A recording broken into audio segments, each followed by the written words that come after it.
ओम शांति। 7 दिसंबर 2025 अव्यक्त बाप दादा के मधुर महावाक्य। रिवाइज 2 फरवरी 2008। संपूर्ण पवित्रता द्वारा रूहानी रॉयल्टी और पर्सनैलिटी का अनुभव करते अपने मास्टर ज्ञान सूर्य स्वरूप को इमर्ज करो। आज बाप दादा चारों ओर के अपने रॉयल्टी और पर्सनैलिटी के परिवार को देख रहे हैं। यह रॉयल्टी व रूहानी पर्सनैलिटी का फाउंडेशन है संपूर्ण प्योरिटी। प्योरिटी की निशानी सभी के मस्तक में, सभी के सिर पर लाइट का ताज चमक रहा है। ऐसे चमकते हुए ताजधारी रूहानी रॉयल्टी, रूहानी पर्सनैलिटी वाले सिर्फ आप ब्राह्मण परिवार ही हैं, क्योंकि प्यूरिटी को अपनाया है। आप ब्राह्मण आत्माओं की प्यूरिटी का प्रभाव आदि काल से प्रसिद्ध है। याद आता है अपना अनादि और आदि काल। याद करो, अनादि काल में भी आप प्योर आत्माएं, आत्मा रूप में भी विशेष चमकते हुए सितारे चमकते रहते हैं। और भी आत्माएं हैं, लेकिन आप सितारों की चमक सबके साथ होते भी विशेष चमकती है। जैसे आकाश में सितारे अनेक होते हैं, लेकिन कोई कोई सितारे स्पेशल चमकने वाले होते हैं। देख रहे हो सभी अपने को। फिर आदि काल में आपके प्योरिटी की रॉयल्टी और पर्सनैलिटी कितनी महान रही है। सभी पहुंच गए आदि काल में। पहुंच जाओ, चेक करो मेरी चमकने की रेखा कितनी परसेंट में है। आदि काल से अंतिम काल तक आपके प्योरिटी की रॉयल्टी, पर्सनैलिटी सदा रहती है। अनादि काल का चमकता हुआ सितारा, चमकते हुए बाप के साथ साथ निवास करने वाले। अभी अभी अपनी विशेषता अनुभव करो। पहुंच गए सब अनादि काल में। फिर सारे कल्प में आप पवित्र आत्माओं की रॉयल्टी भिन्न भिन्न रूप में रहती है, क्योंकि आप आत्माओं जैसा कोई संपूर्ण पवित्र बने ही नहीं हैं। पवित्रता का जन्मसिद्ध अधिकार आप विशेष आत्माओं को बाप द्वारा प्राप्त है। अभी आदि काल में आ जाओ। अनादि काल भी देखा, अब आदि काल में आपके पवित्रता की रॉयल्टी का स्वरूप कितना महान है। सभी पहुंच गए सतयुग में। पहुंच गए, आ गए। कितना प्यारा स्वरूप देवता रूप है। देवताओं जैसी रॉयल्टी और पर्सनैलिटी सारे कल्प में किसी भी आत्मा की नहीं है। देवता रूप की चमक अनुभव कर रहे हो ना। इतनी रूहानी पर्सनैलिटी, यह सब पवित्रता की प्राप्ति है। अभी देवता रूप का अनुभव करते मध्य काल में आ जाओ। आ गए। आना अनुभव करना सहज है ना। तो मध्य काल में भी देखो, आपके भक्त आप पूज्य आत्माओं की पूजा करते हैं, चित्र बनाते हैं। कितने रॉयल्टी के चित्र बनाते और कितनी रॉयल्टी से पूजा करते। अपना पूज्य चित्र सामने आ गया ना। चित्र तो धर्मात्माओं के भी बनते हैं, धर्म पिताओं के भी बनते हैं, अभिनेताओं के भी बनते हैं, लेकिन आपके चित्र की रूहानियत और विधि पूर्वक पूजा में फर्क होता है। तो अपना पूज्य स्वरूप सामने आ गया। अच्छा, फिर आओ अंतकाल संगम पर। यह रूहानी ड्रिल कर रहे हो ना। चक्कर लगाओ और अपने प्यूरिटी का, अपनी विशेष प्राप्ति का अनुभव करो। अंतिम काल संगम पर आप ब्राह्मण आत्माओं का, परमात्मा पालना का, परमात्मा प्यार का, परमात्मा पढ़ाई का भाग्य आप कोटों में कोई आत्माओं को ही मिलता है। परमात्मा की डायरेक्ट रचना, पहली रचना आप पवित्र आत्माओं को ही प्राप्त होती है, जिससे आप ब्राह्मण ही विश्व की आत्माओं को भी मुक्ति का वर्षा बाप से दिलाते हो। तो यह सारे चक्कर में अनादिकाल, आदिकाल, मध्यकाल और अंतिम काल, सारे चक्र में इतनी श्रेष्ठ प्राप्ति का आधार पवित्रता है। सारा चक्कर लगाया, अभी अपने को चेक करो, अपने को देखो। देखने का आईना है ना? अपने को देखने का आईना है। मैं श्रेष्ठ आत्मा हूँ, तख्त नशीन आत्मा हूँ, विश्व कल्याणी आत्मा हूँ। ऐसे कोई ना कोई स्वमान में से जोड़ लो तो मैं शब्द उन्नति का साधन हो जाए। जैसे मेरा शब्द अभी मेजॉरिटी बाबा शब्द याद दिलाता है, ऐसे मैं शब्द स्वमान की याद दिलाए, क्योंकि अभी समय प्रकृति द्वारा अपनी चैलेंज कर रहा है। समय की समीपता को कॉमन बात नहीं समझो। अचानक और एवर रेडी शब्द को अपने कर्मयोगी जीवन में हर समय स्मृति में रखो। अपने शांति की शक्ति का स्वयं प्रति भी भिन्न भिन्न रूप से प्रयोग करो। जैसे साइंस अपना नया नया प्रयोग करती रहती है, जितना स्व के प्रति प्रयोग करने की प्रैक्टिस करते रहेंगे, उतना ही औरों प्रति भी शांति की शक्ति का प्रयोग होता रहेगा। अभी विशेष अपने शक्तियों की सकाश चारों ओर फैलाओ। जब आपकी प्रकृति, सूर्य की शक्ति, सूर्य की किरणें अपना कार्य कितने रूप से कर रही हैं। पानी बरसाता भी है, पानी सुखाता भी है, दिन से रात, रात से दिन करके दिखाता है। तो क्या आप अपने शक्तियों की सकाश वायुमंडल में नहीं फैला सकते? आत्माओं को अपनी शक्तियों की सकाश से, दुख अशांति से नहीं छुड़ा सकते। ज्ञान सूर्य स्वरूप को इमर्ज करो, किरणें फैलाओ, सकाश फैलाओ।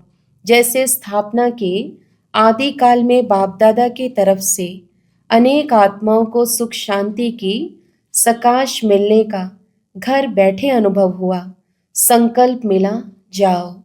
ऐसे अब आप मास्टर ज्ञान सूर्य बच्चों द्वारा सुख शांति की लहर फैलाने की अनुभूति होनी चाहिए, लेकिन वह तब होगी, इसका साधन है मन की एकाग्रता, याद की एकाग्रता। एकाग्रता की शक्ति को स्वयं में बढ़ाओ। जब चाहो, जैसे चाहो, जब तक चाहो, तब तक मन को एकाग्र कर सको। अभी मास्टर ज्ञान सूर्य के स्वरूप को इमर्ज करो और शक्तियों की किरणें सकाश फैलाओ। बाप दादा ने सुना और खुश है कि बच्चे सेवा के उमंग उत्साह में जगह जगह पर सेवा अच्छे कर रहे हैं। बाप दादा के पास सेवा के समाचार सब तरफ के अच्छे अच्छे पहुँचे हैं। चाहे प्रदर्शनी करते हैं, चाहे समाचार पत्रों द्वारा, टीवी द्वारा संदेश देने का कार्य बढ़ाते जाते हैं। संदेश भी पहुंचता है, संदेश अच्छा पहुंचा रहे हो। गांव में भी जहां रहा हुआ है, हर एक जोन अच्छा अपनी अपनी एरिया को बढ़ा रहा है। अखबारों द्वारा, टीवी द्वारा, भिन्न भिन्न साधनों द्वारा उमंग उत्साह से कर रहे हो। उसकी सब करने वाले बच्चों को बाप दादा बहुत स्नेहयुक्त दुआओं भरी मुबारक दे रहे हैं। लेकिन अभी संदेश देने में तो अच्छा उमंग उत्साह है।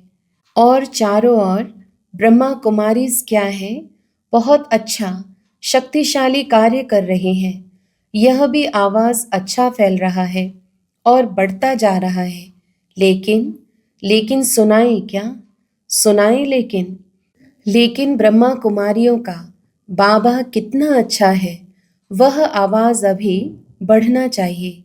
ब्रह्मा कुमारियाँ अच्छा काम कर रही हैं, लेकिन कराने वाला कौन है? अभी यह प्रत्यक्षता आनी चाहिए। बाप आया है, यह समाचार मन तक पहुंचना चाहिए। इसका प्लान बनाओ। बाप दादा से बच्चों ने प्रश्न पूछा कि वारिस या माइक किसको कहें। माइक निकले भी हैं, लेकिन बाप दादा माइक अभी के समय अनुसार ऐसा चाहते हैं या आवश्यक है जिसके आवाज़ की महानता हो। अगर साधारण बाबा शब्द बोल भी देते हैं, अच्छा करते हैं, इतने तक भी लाया है, तो बाप दादा मुबारक देते हैं। लेकिन अभी ऐसे माइक चाहिए जिनके आवाज़ की भी लोगों तक वैल्यू हो, ऐसे प्रसिद्ध हो। प्रसिद्ध का मतलब यह नहीं कि श्रेष्ठ मर्तबे वाला हो, लेकिन उसका आवाज़ सुनकर समझे कि यह कहने वाला जो कहता है इसकी आवाज़ में वैल्यू है। अगर यह अनुभव से कहता है तो उसकी वैल्यू हो। जैसे माइक तो बहुत होते हैं, लेकिन माइक भी कोई पावर वाला कितना होता है, कोई कितना होता है। ऐसे ही ऐसा माइक ढूंढो जिसकी आवाज़ में शक्ति हो, उसकी आवाज़ को सुनकर समझ में आवे कि यह अनुभव करके आया है, तो अवश्य कोई बात है। लेकिन फिर भी वर्तमान समय हर जोन, हर वर्ग में माइक निकले जरूर हैं। बाप दादा यह नहीं कहते कि सेवा की प्रत्यक्ष रिजल्ट नहीं निकली है, निकली है, लेकिन अभी समय कम है और सेवा के महत्व वाली आत्माएं अभी निमित्त बनानी पड़ेंगी जिसके आवाज़ की वैल्यू हो। मर्तबा भले नहीं हो, लेकिन उनकी प्रैक्टिकल लाइफ और प्रैक्टिकल अनुभव की अथॉरिटी हो, उनके बोल में अनुभव की अथॉरिटी हो। समझा? कैसा माइक चाहिए? वारिस को तो जानते ही हो, जिसके हर श्वास में, हर कदम में बाप और कर्तव्य, और साथ साथ मन वचन कर्म, तन मन धन, सब में बाबा और यज्ञ समाया हुआ हो, बेहद की सेवा समाई हुई हो, सकाश देने की समर्थी हो। अच्छा, अभी 1 सेकंड में, 1 सेकंड हुआ, 1 सेकंड में सारी सभा जो भी जहाँ है वहाँ मन को एक ही संकल्प में स्थित करो। बाप और मैं परम धाम में अनादि ज्योति बिंदु स्वरूप हूँ। परम धाम में बाप के साथ बैठ जाओ। अच्छा, अभी साकार में आ जाओ। अभी वर्तमान समय के हिसाब से मन बुद्धि को एकाग्र करने का अभ्यास, जो कार्य कर रहे हो उसी कार्य में एकाग्र करो। कंट्रोलिंग पावर को ज़्यादा बढ़ाओ। मन बुद्धि संस्कार तीनों के ऊपर कंट्रोलिंग पावर। यह अभ्यास आने वाले समय में बहुत सहयोग देगा। वायुमंडल के अनुसार 1 सेकंड में कंट्रोल करना पड़ेगा। जो चाहे वही हो, तो यह अभ्यास बहुत आवश्यक है। इसको हल्का नहीं करना, क्योंकि समय पर यही अंत सुहानी करेगा। अच्छा, जिसको है वह हाथ उठाओ। आईना है, क्लियर है आईना, तो आईने में देखो मेरी पवित्रता का कितना परसेंट है। पवित्रता सिर्फ ब्रह्मचर्य नहीं, लेकिन ब्रह्मचारी, मन वचन कर्म, संबंध संपर्क, सब में पवित्रता है। कितनी परसेंट में है? परसेंटेज निकालने आती है ना? टीचर्स को आती है, पांडवों को आती है। अच्छा, होशियार हो। माताओं को आती है माताओं को। अच्छा, पवित्रता की परख वृत्ति, दृष्टि और कृति तीनों में चेक करो। संपूर्ण पवित्रता की जो वृत्ति होगी वह बुद्धि में आ गई ना? सोचो, संपूर्ण पवित्रता की वृत्ति अर्थात हर आत्मा के प्रति शुभ भावना, शुभ कामना, अनुभवी होना। और दृष्टि क्या होगी? हर आत्मा को आत्मा रूप में देखना, आत्मिक स्मृति से बोलना, चलना। शॉर्ट में सुना रहे हैं, डिटेल तो आप भाषण कर सकते हैं। और कृति अर्थात कर्म में सुख लेना, सुख देना, यह चेक करो। मेरी वृत्ति, दृष्टि, कृति इसी प्रमाण है। सुख लेना, दुख नहीं लेना, तो चेक करो कभी दुख तो नहीं ले लेते हो। कभी कभी थोड़ा थोड़ा दुख देने वाले भी तो होते हैं ना। मानो वह दुख देता है, तो क्या आपको उसको फॉलो करना है? फॉलो करना है कि नहीं? फॉलो किसको करना है? दुख देने वाले को या बाप को? बाप ने, ब्रह्मा बाप ने, निराकार की तो बात है ही, लेकिन ब्रह्मा बाप ने किसी बच्चे का दुख लिया? सुख दिया सुख लिया। फॉलो फादर है या कभी कभी लेना ही पड़ता है। नाम ही है दुख। जब दुख देते हैं, इंसल्ट करते हैं, तो जानते हो कि यह खराब चीज़ है। कोई आपकी इंसल्ट करता है तो उसको आप अच्छा समझते हो, खराब समझते हो ना? तो वह आपको दुख देता है या इंसल्ट करता है, तो खराब चीज़ अगर आपको कोई देता है तो आप ले लेते हो, ले लेते हो थोड़े समय के लिए, ज़्यादा समय नहीं, थोड़ा समय।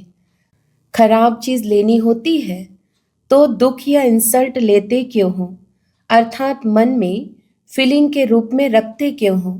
तो अपने से पूछो, हम दुख लेते हैं या दुख को परिवर्तन के रूप में देखते हैं? क्या समझते हो? दुख लेना राइट है राइट। मधुबन वाले, राइट है। थोड़ा थोड़ा ले लेना चाहिए। दुख ले लेना चाहिए ना? नहीं लेना चाहिए, लेकिन ले लेते हो, गलती से ले लेते हो। यदि दुख की फीलिंग आई तो परेशान कौन होगा? मन में किचड़ा रखा तो परेशान कौन होगा? जहाँ किचड़ा होगा वहाँ ही परेशान होंगे ना? तो उस समय अपने रॉयल्टी और पर्सनैलिटी को सामने लाओ और अपने को किस स्वरूप में देखो। जानते हो आपका क्या टाइटल है? आपका टाइटल है सहनशीलता की देवी, सहनशीलता का देव। तो आप कौन हो? सहनशीलता की देवियां हो, सहनशीलता के देव हो या नहीं? कभी कभी हो जाते हैं। अपना पोजीशन याद करो, स्वमान याद करो। मैं कौन, यह स्मृति में लाओ। सारे कल्प के विशेष स्वरूप की स्मृति को लाओ। स्मृति तो आती है ना? बाप दादा ने देखा कि जैसे मेरा शब्द को सहज याद में परिवर्तन किया है, तो मेरे के विस्तार को समेटने के लिए क्या कहते हो? मेरा बाबा। जब भी मेरा मेरा आता तो मेरा बाबा में समेट लेते हो, और बार बार मेरा बाबा कहने से याद भी सहज हो जाती है और प्राप्ति भी ज़्यादा होती है। ऐसे ही सारे दिन में अगर किसी भी प्रकार की समस्या या कारण आता है तो उसके यह दो शब्द विशेष हैं, मैं और मेरा। तो जैसे बाबा शब्द कहते ही मेरा शब्द पक्का याद हो गया है ना? सभी अभी बाबा बाबा नहीं कहते, मेरा बाबा कहते हैं। ऐसे ही यह जो मैं शब्द है, इसको भी परिवर्तन करने के लिए जब भी मैं शब्द बोलो तो अपने स्वमान की लिस्ट सामने लाओ। मैं कौन? क्योंकि मैं शब्द गिराने के निमित्त भी बनता और मैं शब्द स्वमान की स्मृति से ऊंचा भी उठाता है। तो जैसे मेरा बाबा का अभ्यास हो गया है, ऐसे ही मैं शब्द को बॉडी कॉन्शियसनेस की स्मृति के बजाय अपने श्रेष्ठ स्वमान को सामने लाओ। चारों ओर के डबल तख्त नशीन, बाप दादा के दिल तख्त नशीन, साथ में विश्व राज्य तख्त अधिकारी, सदा अपने अनादि स्वरूप, आदि स्वरूप, मध्य स्वरूप, अंतिम स्वरूप में जब चाहे तब स्थित रहने वाले, सदा सर्व खजानों को स्वयं कार्य में लगाने वाले और औरों को भी खजानों से संपन्न बनाने वाले, सर्व आत्माओं को बाप से मुक्ति का वर्षा दिलाने वाले, ऐसे परमात्मा प्यार के पात्र आत्माओं को बाप दादा का याद प्यार, दिल की दुआएं और नमस्ते। वरदान: साथी और साक्षीपन के अनुभव द्वारा सदा सफलता मूर्त भव। विस्तार: जो बच्चे सदा बाप के साथ रहते हैं वह साक्षी स्वतः बन जाते हैं, क्योंकि बाप स्वयं साक्षी होकर पाठ बजाते हैं, तो उनके साथ रहने वाले भी साक्षी होकर पाठ बजाएंगे।